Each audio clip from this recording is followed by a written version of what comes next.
mereka syiarkan dengan nama mati syahid.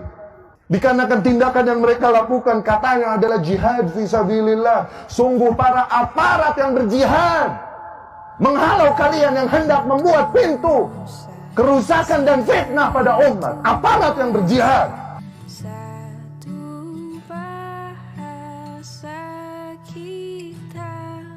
Selaku Ketua MUI Kabupaten Jayapura mendukung penuh kepada TNI dan Polri dalam memberantas radikalisme serta ormas-ormas yang radikalis yang ingin memecah belah persatuan dan kesatuan Indonesia. Dukung Kepolisian Negara Republik Indonesia dalam penegakan hukum terhadap siapapun oknum yang ingin memecah belah kedaulatan negara Republik Indonesia dengan mengatasnamakan agama tertentu. Kalau kita mencintai seorang habaib, tidak berbanding lurus dengan kewajiban untuk taat kepada mereka. Karena habaib juga manusia biasa, bisa salah, bisa benar. Berbeda dengan Rasulullah. Kalau Rasulullah dijamin oleh Allah dengan sifat maksum, bebas dari salah dan dosa. Oleh sebab itu, kalau kita ingin menjadikan seseorang, baik ulama maupun habaib, sebagai teladan kita, sebagai role model kita, maka lihatlah perilakunya, lihatlah akhlaknya, apakah berkesesuaian dengan akhlak dan perilaku baginda Rasulullah SAW.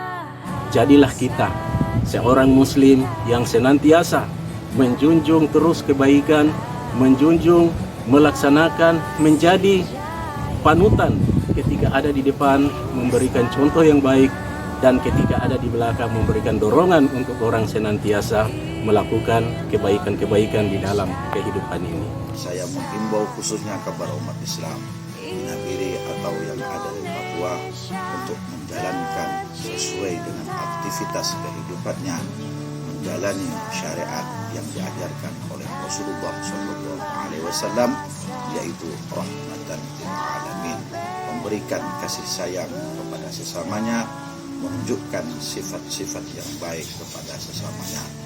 Kita kembali kepada ajaran Islam yang murni, ajaran Islam yang rahmatan lil alamin, ajaran Islam yang tidak mengedepankan emosi, yang lebih mementingkan kepentingan yang lebih besar dan kepentingan bersama. Maka siapapun dari manapun ada sesuatu yang kontra dengan makna rahmat itu sendiri, maka itu dinyatakan sebagai sesuatu yang tidak layak untuk kita terima.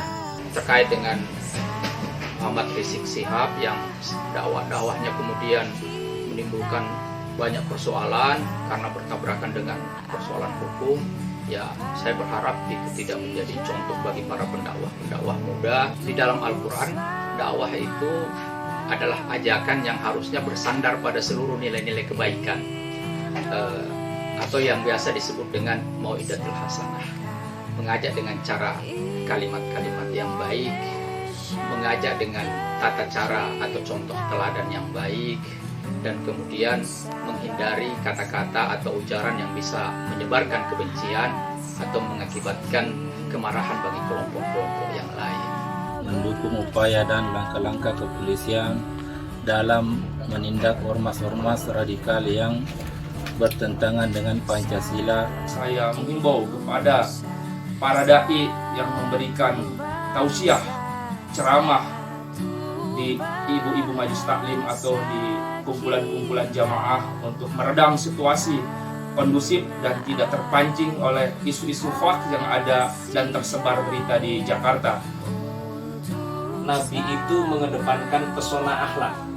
Nabi itu mengedepankan akhlak yang mulia, sehingga Islam itu dikenal dengan istilah rahmatan lil alamin, rahmat bagi seluruh alam semesta. Kenapa dakwah Nabi itu berhasil? Karena Nabi dakwahnya adalah mencintai, bukan membenci.